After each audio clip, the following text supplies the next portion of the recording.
नमस्कार, भक्ति दर्शन समाचारमा स्वागत छ। म हेमा शर्मा। आज मिति 2079 साल ज्येष्ठ महिनाको 30 गते सोमबार, नरनाम संवत्सर सूर्य उत्तरायण ग्रीष्म ऋतु ज्येष्ठ शुक्ल पक्षको चतुर्दशी तिथि 20:03 उपरान्त पूर्णिमा तिथि। चन्द्रमा वृश्चिक राशिमा इस्वी सम्वत 2022 जुन महिनाको 13 तारिक सम्वत 1944 र नेपाल सम्वत 1142। आज सूर्योदय बिहान 5:09 र सूर्यास्त साँझ 6:59 सर्वप्रथम अहिलेसम्मका प्रमुख समाचार। मुक्तिनाथ मन्दिरमा पीसीआर परीक्षण गरेको प्रमाणपत्र देखाउनु पर्ने व्यवस्था हटाएसँगै आन्तरिक तथा बाह्य पर्यटकको आगमन बढ्दै अहिले दैनिक 1000 देखि 1500 सम्म आन्तरिक तथा बाह्य पर्यटक पुग्दै कोरोना महामारीपछि मुक्तिनाथ क्षेत्र बिस्तारै लयमा फर्किँदै।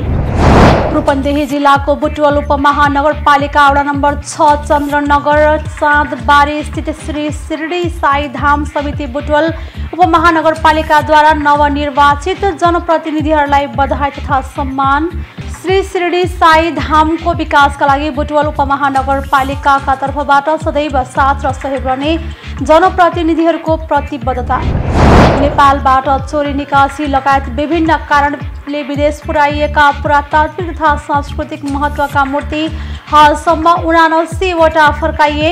आउने आर्थिक वर्षमा 50 भन्दा बढी ल्याउने प्रक्रियामा नेपालबाट के कति सांस्कृतिक सम्पदा बाहिरे भनेर कुनै तथ्याङ्क नभए पनि विश्वका विभिन्न प्रख्यात सङ्ग्रहालयमा प्रदर्शनमा राखिएका नेपाली विशिष्ट किसिमका कलाकृतिले नेपालबाट हजारौं सङ्ख्यामा महत्त्वपूर्ण कलाकृतिहरू बाहिरेको पुष्टि। उच्च पहाडको पहिचान परम्परा र जीविकोपार्जनको माध्यम रहेको चौरी पालन व्यवसाय अब भने यसलाई पर्यटनसँग जोडिँदै एउटा धुना चौरीबाट सिजनमा 50,000 सम्म आम्दानी गर्न सफल। फालेलुङ र याङवरकमा 21वटा गोठ स्टे सञ्चालन। डडेलधुरामा विपद जोखिम व्यवस्थापन पूर्व तयारीको प्रयोगात्मक अभ्यास। अझै पनि वन जङ्गल डढेलो लागेर सखाफ हुने क्रममा रहेकाले यस्ता विपदलाई सहज रूपमा अवतरण गर्न सकियोस् भन्ने उद्देश्यले डेमो प्रदर्शन।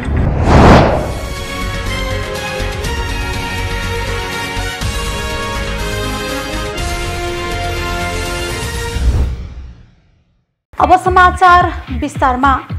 मुक्तिनाथमा आन्तरिक एवं बाह्य पर्यटकलाई पीसीआर परीक्षण गरेको प्रमाणपत्र देखाउनु पर्ने व्यवस्था हटाएसँगै आन्तरिक तथा बाह्य पर्यटकको आगमन बढेको मुक्तिनाथ मन्दिरका व्यवस्थापक रविन सुवेदीले बताउनु भएको छ। अहिले दैनिक 1000 देखि 1500 सम्म आन्तरिक तथा बाह्य पर्यटक पुगिरहेको बताइएको छ। यसमा भारतीय पर्यटक धेरै रहेको सुवेदीले बताउनु भएको छ। मुक्तिनाथ क्षेत्रको भ्रमणमा पुग्ने आन्तरिक तथा बाह्य पर्यटकको आकर्षण जोमसोमदेखि 22 किलोमिटर पूर्वतरमा रहेको मुक्तिनाथ मन्दिर नै हुने गरेको छ। समुद्री सतहबाट 3800 मिटरको उचाइमा रहेको मुक्तिनाथ मन्दिर हिन्दू तथा बौद्ध धर्मावलम्बीहरूले पवित्र स्थलका रूपमा लिने गरेका छन्। मुक्तिनाथलाई हिन्दूले विष्णुको अवतारका रूपमा र बौद्ध धर्मावलम्बीहरूले बुद्धको प्रतीकका रूपमा आर्यावलोकितेश्वर मानेर पूजने गरेको मूल पुजारी कृष्ण प्रसाद सुवेदी बताउनुहुन्छ।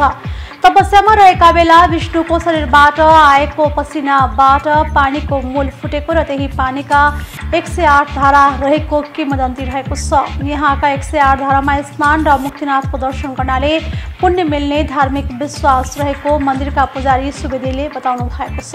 मुक्तिनाथ क्षेत्रमा 2वटा याममा पर्यटकको आगमन हुने गरेको छ। अहिले धार्मिक तथा आस्था बोकेर आउने गरेका छन् भने असोज कार्तिकमा घुमफिरका लागि पुग्ने गरेका छन्। कोरोना महामारीपछि मुक्तिनाथ क्षेत्र बिस्तारै लयमा फर्कन थालेको छ। यहाँका 108 धारामा स्नान र मुक्तिनाथको दर्शन गर्नाले पुण्य मिल्ने धार्मिक विश्वास रहेको मन्दिरका पुजारी सुवेदीले बताउनु भएको छ। रानी सुवर्ण प्रभाले मुक्तिनाथ मन्दिर प्रवेशको मुख्यद्वार रानी पौवामा धर्मशाला निर्माण गरेको इतिहास छ।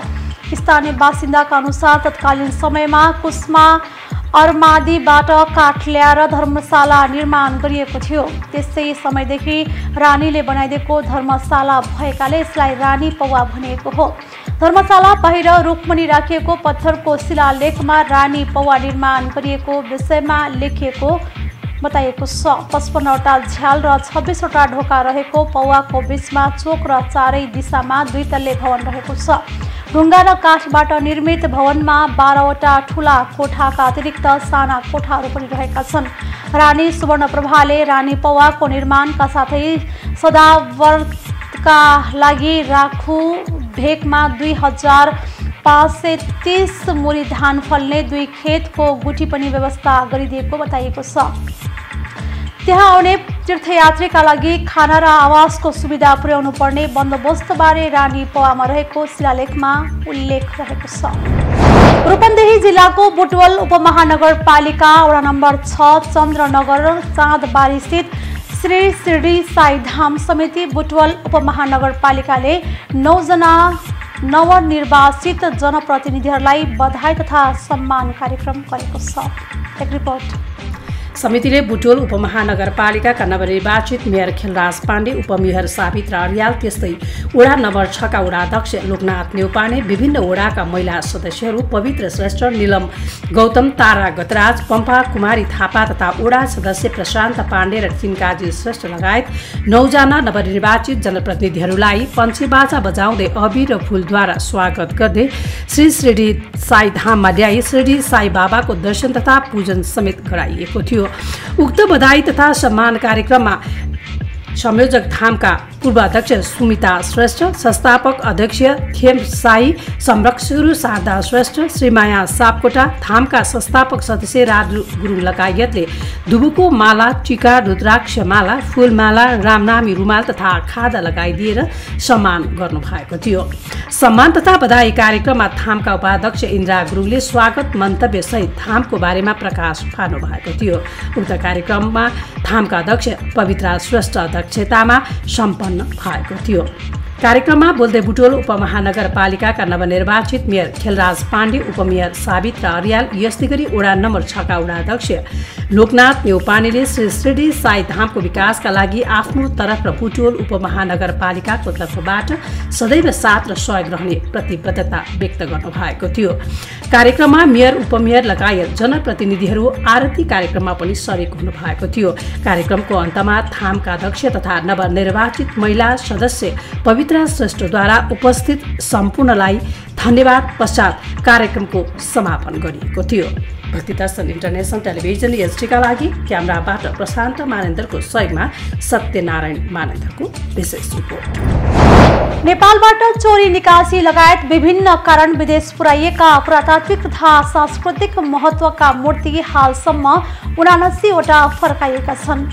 चीनबाट 28, बेलायतबाट 19, अमेरिकाबाट 17, भारतबाट 13, अस्ट्रियाबाट र जर्मनीबाट 1-1 थान फिर्ता ल्याइएको हो। अमेरिका, फ्रान्स, बेलायत, अस्ट्रेलिया लगायत मुलुकबाट थप कलाकृति ल्याउन कूटनीतिक पहल भइरहेको पुरातत्व विभागले जनाएको छ। नेपालबाट के कति सांस्कृतिक सम्पदा बाहिरिए भनेर कुनै तथ्याङ्क नभए पनि विश्वका विभिन्न प्रख्यात सङ्ग्रहालयमा प्रदर्शनमा राखिएका नेपाली विशिष्ट किसिमका कलाकृतिले नेपालबाट हजारौंको सङ्ख्यामा महत्त्वपूर्ण कलाकृतिहरू बाहिरिएको पुष्टि हुने गरेको छ। एक रिपोर्ट। नेपालबाट चोरी निकासी लगायत विभिन्न कारण विदेश पुर्याइएका पुरातात्विक तथा सांस्कृतिक महत्त्वका मूर्ति हालसम्म 79 वटा फर्काइएका छन्। चीनबाट 28, बेलायतबाट 19, अमेरिकाबाट 17, भारतबाट 13, अस्ट्रिया र जर्मनीबाट 1-1 थान फिर्ता ल्याइएको हो। अमेरिका, फ्रान्स, बेलायत, अस्ट्रेलिया लगायत मुलुकबाट थप कलाकृति ल्याउन कूटनीतिक पहल भइरहेको पुरातत्व विभागका महानिर्देशक दामोदर गौतम बताउनुहुन्छ। आगामी आर्थिक वर्षमा धेरै मूर्ति आउने उहाँको भनाइ छ। नेपालबाट के कति सांस्कृतिक सम्पदा बाहिरिए भनेर कुनै तथ्याङ्क नभए पनि विश्वका विभिन्न प्रख्यात सङ्ग्रहालयमा प्रदर्शनमा राखिएका नेपाली विशिष्ट किसिमका कलाकृतिले नेपालबाट हजारौं सङ्ख्यामा महत्त्वपूर्ण कलाकृति बाहिरिएको पुष्टि हुने उहाँको भनाइ छ। कूटनीतिक माध्यमबाट 100औं पाइपलाइनमा आउने बताउँदै उहाँले आउने आर्थिक वर्षमा 50 भन्दा बढी ल्याउने प्रक्रियामा रहेको बताउनुहुन्छ। उहाँका अनुसार सांस्कृतिक पुरातात्विक महत्त्वका सम्पदाहरू संरक्षण ऐन बनेसँगै बढी चासो देखिएको हो। चोरी मात्र नभई 3 प्रकारले उपहारका रूपमा बेचिएर र चोरिएर सम्पदा अन्य मुलुक पुगेको उहाँको भनाइ छ। विदेश पुर्याइएका मूर्ति लगायत अन्य बहुमूल्य वस्तु प्रमाण पुगेपछि फिर्ता ल्याइएको उहाँको भनाइ छ। देशको विशिष्ट मौलिक पहिचान बोकेका सम्पत्तिलाई संरक्षण गर्नु सरकारको दायित्व रहेको उहाँको भनाइ छ। सन् 1950 अघि नेपालबाट के कति सांस्कृतिक सम्पदा बाहिरिएर गयो भन्ने तथ्याङ्क सरकारसँग पाइँदैन। यो विभाग 2009 सालमा स्थापना भयो। 2013 सालमा प्राचीन स्मारक संरक्षण ऐन बन्यो। त्यसपछि मात्र पुरातात्विक वस्तुको संरक्षण गर्न थालिएको दाहाल बताउनुहुन्छ। विश्वका प्रख्यात सङ्ग्रहालयमा राखिएका नेपाली कलाकृति नेपालबाट हजारौं सङ्ख्यामा बाहिरिएको नकार्न नसकिने उहाँको भनाइ छ। पुरातात्विक महत्त्वका 5 मूर्ति हालै मात्र नेपाल ल्याइएको छ। तिनीहरू उत्पत्ति स्थल नेपाल भएको पुष्ट्याउने विभागले गरेपछि अमेरिकाको सिकागोबाट प्राप्त गरिएको हो। 5औं 6औं शताब्दीको विशेष प्रकारको 3 तहको ब्रह्मभाग, विष्णुभाग र शङ्कर भाग खमबादेखि बनेको प्रस्तरको चतुर्मुखी शिवलिङ्ग छ, जुन सन् 1980 आसपास पशुपति परिसरबाट चोरी भएको थियो। अमेरिकाकै डेनभर आर्ट म्युजियम डिएमएमको एसियन कलेक्सनमा रहेको ललितपुर महानगरपालिका 11 को गाहिटी हालको गाहिटी टोल सुधार समितिको कार्यालय भवनबाट सन् 1960 मा हराएको 10औं शताब्दीको प्रस्तरको उमा महेश्वरको मूर्ति छ। ती मूर्तिहरू 12औं र 13औं शताब्दीतिरको राजकीय स्वरूपको मानवाकार पदममणि लोकेश्वर अर्थात् बोधसत्व अवलोकितेश्वर मूर्ति र 16औं शताब्दीको प्रस्तरको शाक्यमुनि बुद्धको मूर्ति भने सन् 1950 पछिको कुनै वर्षमा नेपालबाट हराएर उक्त ट्रस्टमा पुगेको बुझिन्छ। यसरी विभिन्न समयमा हराएका यी 5 कलात्मक विभिन्न माध्यम हुँदै त्यहाँ पुगेका हुन्। उक्त मूर्ति विभागले सुरक्षा, संरक्षण र अनुसन्धानकर्ताहरूसम्मको पहुँचमा का लागि राष्ट्रिय सङ्ग्रहालय हस्तान्तरण गर्ने र साबिकै स्थानमा पुनर्स्थापना गर्ने भएको छ। यी पुराना मूर्ति नेपाल ल्याउन यूपीएस कार्गोले सहयोग गरेको जनाएको छ। यस्तै अमेरिका स्थित Art Institute of Chicago Denver Art Museum, Marilyn B Alsdorf Trust Nepal राजदूतावासले उक्त कार्यमा सहयोग गरेका थिए। यस्तै अमेरिका स्थित Art Institute of Chicago Denver Art Museum, Marilyn B Alsdorf Trust Nepal राजदूतावासले उक्त कार्यमा सहयोग गरेका थिए। सरकारले मूर्ति ल्याउन 20 लाख रुपियाँ छुट्याएको गौतमको भनाइ छ। थप रकम सरकारले लगानी गर्ने उहाँ बताउनुहुन्छ। उहाँका अनुसार भेटिएका मूर्तिहरूको प्रकृति हेरेर रकम खर्च हुने गरेको छ। हालसम्म भेटेका मूर्ति सिधै कार्गोबाट ल्याउने गरिएको छ। अहिले भने मूर्ति चोरी निकासी नहुने गरेको उहाँको भनाइ छ। चोरी निकासी गरी बाहिर लैजान पाइँदैन। यहाँबाट लगेर मात्र नभई जहाँ लगे पनि त्यस ठाउँमा पनि कहाँबाट र कसरी किन ल्याएको स्पष्टीकरण दिनुपर्ने भएकोले अब चोरी गरेर लैजान सहज नभएको उहाँ बताउनुहुन्छ। उच्च पहाडको पहिचान, परम्परा र जीविकोपार्जनको माध्यम रहेको चौरी पालन व्यवसाय अब भने यसलाई पर्यटनसँग जोडिन थालिएको छ। परम्परागत पेसालाई आधुनिकीकरण गर्दै चौरीलाई पर्यटक तान्ने माध्यम बनाइएको हो। यसले किसानको आम्दानी मात्र नभई लेकाली फाँटमा पर्यटकको चहल पहल समेत बढेको छ। हेर्दा आकर्षक देखिने जनावरका साथै पोसिलो दुध दिने चौरी यहाँको पर्याय हो।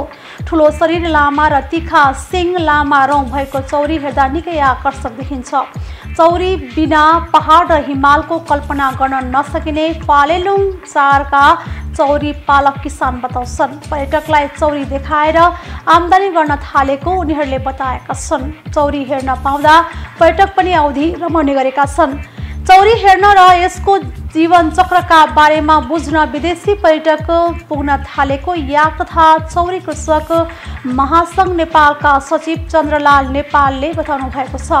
5 थर सहित ताप्लेजुङ, ओखलढुङ्गा, सोलुखुम्बु, मुगु, जुम्ला, मुस्ताङ, मनाङ, लमजुङ, गोर्खा, सिन्धुपाल्चोक, दोलखा, रामेछाप र रसुवाको लेकाली भेगमा चौरी पाइन्छ।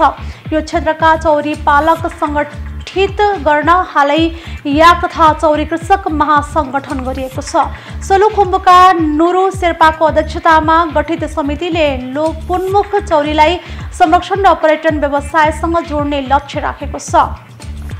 समिति संगठन गर्नुभन्दा पहिलेदेखि नै पूर्वी पहाडका किसानहरूले चौरीलाई पर्यटनसँग जोड्न थालेका थिए। चौरीको अनुसन्धानका लागि अमेरिका लगायत देशबाट अनुसन्धानकर्ता आउन थालेको सचिव नेपालले बताउनु भएको छ। चौरीकै आम्दानीबाट वार्षिक 5 लाख बचत हुने गरेको बताइएको छ। 40 वर्षदेखि गोठ सञ्चालन गरिरहेका केही किसानहरूले गाउँमा वर्षको 15 लाख रुपैयाँसम्म बचत गर्ने बताएका छन्। एउटा दुहुना चौरीबाट सिजनमा 50,000 सम्म आमदानी हुने किसान बताउँछन्। घिउ, छुर्पी, चीज र चौरी बिक्रीबाट राम्रो कमाइ हुन्छ। अहिले भने पर्यटक पनि चौरी हेर्न आउन थालेका छन्। चौरीको घिउ, छुर्पी, चीज, पुच्छर बिक्री गरेर राम्रो आमदानी लिने गरेका किसानहरूले पर्यटक आउन थालेपछि थप आमदानी गर्न थालेका हुन्। चौरी हेरे बापत पर्यटकले छुट्टै पैसा नतिरे पनि उनीहरू आउँदा गोठमा खाने, बस्ने र रमाइलो गर्ने भएकाले किसानको आमदानी थप बढेको हो। एउटा राम्रो याक 2 लाख रुपैयाँसम्म बिक्ने गरेको छ। चौरीको रौँसम्म बिक्री हुने गरेको छ। चौरीको घिउ प्रति किलो 500 र छुर्पी 800 रुपैयाँले बिक्री हुने गरेको बताइएको छ। पर्यटकलाई राख्न गोठमै आवास बनाइएको छ, जसलाई गोठ स्टे नाम दिएको छ। यहाँका गोठाला नै पर्यटन व्यवसायी बनेका हुन्। फालेलुङ र याङबरकमा 21 वटा गोठ स्टे सञ्चालन गरिएको छ। रेड पान्डा नेटवर्क र दीप ज्योति युवा क्लबको आर्थिक सहयोगमा गोठ स्टे सञ्चालन गरिएको हो। चौरी गोठलाई आधुनिक तरिकाले निर्माण गरेर पर्यटन बस्न मिल्ने गरी बनाइएको गोठलाई नै गोठ स्टे भनिएको क्लबका कार्यकारी निर्देशक सुनिल बान्तवाले बताउनु भएको छ। होमस्टेकै अवधारणामा गोठ स्टे विकास गरिएको उहाँ बताउनुहुन्छ। पर्यटकहरूलाई गोठ जीवन पद्धतिको बारेमा बुझाएर रमाउन सिकाउनु गोठ स्टे सञ्चालन गर्नुको लक्ष्य भएको सञ्चालक बताउँछन्। सन्दकपुरदेखि 4 राते नेपाली टार, तोरी फुले, पानी भित्ता, तिम्बुङ पोखरी हुँदै कञ्चनजङ्घा बेस क्याम्प जाने पर्यटक यहाँ बास बस्न सक्छन्। खानेकुराको मिठो परिकार बनाउन गोठालालाई तालिम दिएको छ। डडेलधुरामा विपद जोखिम व्यवस्थापन पूर्व तयारीको प्रयोगात्मक अभ्यास गरिएको छ। जिल्लामा विपद जोखिम व्यवस्थापनका लागि पूर्व तयारी अन्तर्गत कृत्रिम घटना अभ्यास गरिएको हो। डडेलधुराका धेरैजसो वन जङ्गलहरूमा आगो लाग्नुका साथै प्राकृतिक विपत्ति अन्तर्गत भूकम्प, बाढी, पहिरो, आगलागी, सडक दुर्घटना जस्ता विपदका घटना घट्ने गरेका छन्। त्यसमा पनि जिल्ला सदरमुकाममा बढीजसो वर्षेनी आगलागीका घटना घट्ने गरेका छन्।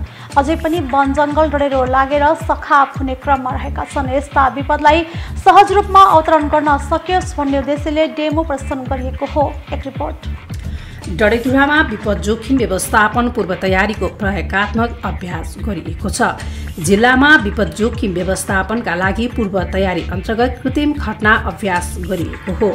डडेलधुराका धेरैजसो वन जङ्गलहरूमा आगो लाग्नुका साथै प्राकृतिक विपत्ति अन्तर्गत भूकम्प, बाढी, पहिरो, आगलागी, सडक दुर्घटना जस्ता विपदका घटना घट्ने गरेका छन्। त्यसमा पनि जिल्ला सदरमुकाममा बढीजसो वर्षेनी आगलागीका घटना घट्ने गर्दछन्। अझै पनि वन जङ्गल डढेरो लागेर सखाप हुने क्रममा छन्। यस्ता विपदलाई सहज रूपमा अवतरण गर्न सकियोस् भन्ने उद्देश्यले डेमो प्रदर्शन गरिएको हो। हरेक व्यक्ति र समुदायका मानिसहरूले कुनै पनि किसिमको विपद आएमा घरेलु उपाय र आफूसँग भएका साधन स्रोत उपयोग गरेर धनजनको क्षतिबाट बाँच्न सकिन्छ भन्ने उद्देश्यले पूर्व तयारीको कृत्रिम घटना अभ्यास गरिएको हो। अनि आजको हाम्रो कार्यक्रममा चाहिँ मैले चाहिँ 2 दिनको ट्रेनिङ चाहिँ लिन पाएकोमा एकदमै खुसी छु डुडुकद्वारा। अनि यसमा चाहिँ सहरी विपद तथा भूकम्पीयको तयारीको योजनाको बारेमा चाहिँ म सानो कुराहरू भन्न चाहन्छु।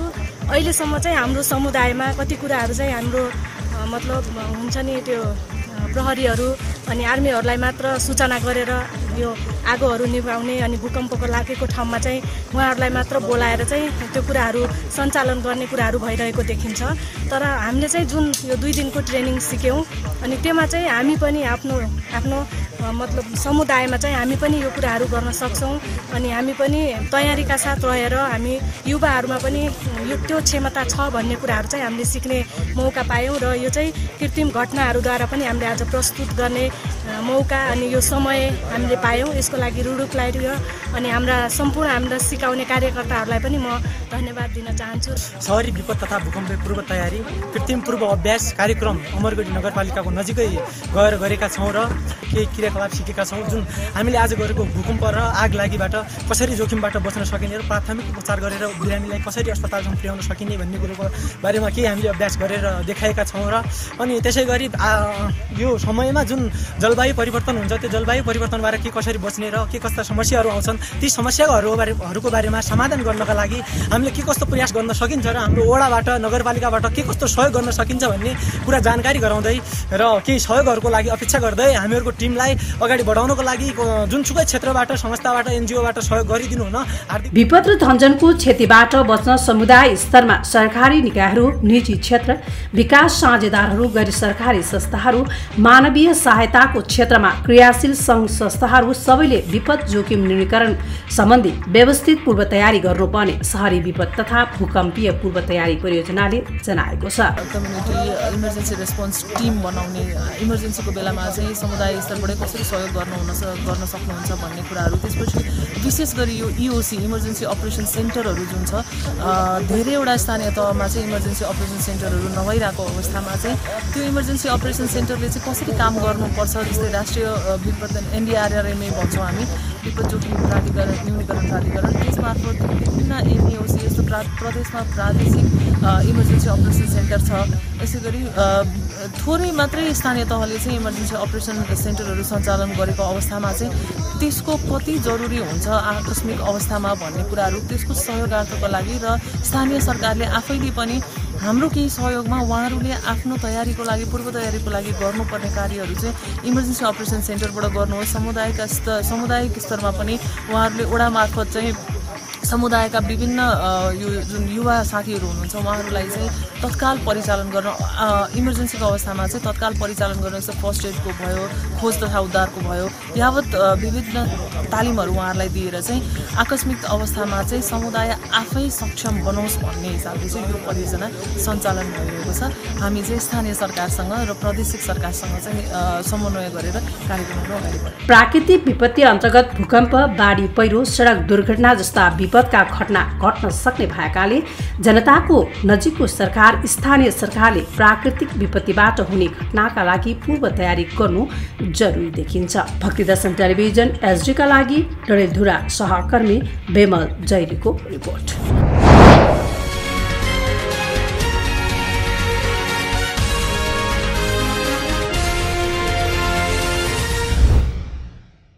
अहिलेको लागि हामी भक्तिदर्शन समाचारको अन्त्यमा आइसकेका छौँ। जाँदै प्रमुख समाचार पुनः एकपटक। मुक्तिनाथ मन्दिरमा पीसीआर परीक्षण गरेको प्रमाणपत्र देखाउनु पर्ने व्यवस्था हटाएसँगै आन्तरिक तथा बाह्य पर्यटकको आगमन बढ्दै अहिले दैनिक 1000 देखि 1500 सम्म आन्तरिक तथा बाह्य पर्यटक पुग्दै कोरोना महामारीपछि मुक्तिनाथ क्षेत्र बिस्तारै लयमा फर्किँदै। रूपन्देही जिल्लाको बुटवल उपमहानगरपालिका वडा नम्बर 6 चन्द्रनगर चाँदबारी स्थित श्री शिरडी साई धाम समिति बुटवल उपमहानगरपालिकाद्वारा नवनिर्वाचित जनप्रतिनिधिहरूलाई बधाई तथा सम्मान।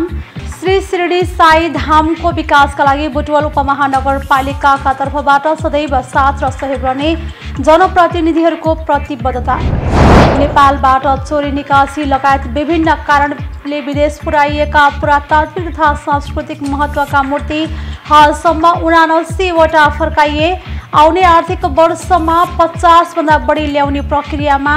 नेपालबाट के कति सांस्कृतिक सम्पदा बाहिरे भनेर कुनै तथ्याङ्क नभए पनि विश्वका विभिन्न प्रख्यात सङ्ग्रहालयमा प्रदर्शनमा राखिएका नेपाली विशिष्ट किसिमका कलाकृतिले नेपालबाट हजारौं सङ्ख्यामा महत्त्वपूर्ण कलाकृतिहरू बाहिरेको पुष्टि। उच्च पहाडको पहिचान, परम्परा र जीविकोपार्जनको माध्यम रहेको चौरी पालन व्यवसाय अब भने यसलाई पर्यटनसँग जोडिँदै एउटा दुहुना चौरीबाट सिजनमा 50,000 सम्म आम्दानी गर्न सफल। फालेलुङ र याङवरकमा 21 वटा गोठ स्टे सञ्चालन। डडेलधुरामा विपद जोखिम व्यवस्थापन पूर्व तयारीको प्रयोगात्मक अभ्यास। अझै पनि वन जङ्गल डढेलो लागेर सखाफ हुने क्रममा रहेकाले यस्ता विपदलाई सहज रूपमा अवतरण गर्न सकियोस् भन्ने उद्देश्यले डेमो प्रदर्शन। अहिलेलाई भक्तिदर्शन समाचार यति नै। सामाजिक सञ्जाल मार्फत हामीसँग जोडिनका लागि फेसबुक तथा ट्विटरमा लाइक तथा फलो गर्न सक्नुहुनेछ भने युट्युब मार्फत पनि हामीलाई प्रत्यक्ष हेर्न सक्नुहुनेछ। त्यस्तै कुनै सल्लाह सुझाव तथा प्रतिक्रिया भएमा भक्तिदर्शन@emountaintv.com मा हामीलाई पत्राचार गर्न सक्नुहुनेछ। धर्म, संस्कृति र संस्कारको संवाहक भक्तिदर्शन टेलिभिजन एसडी हेर्नुहोला। नमस्कार।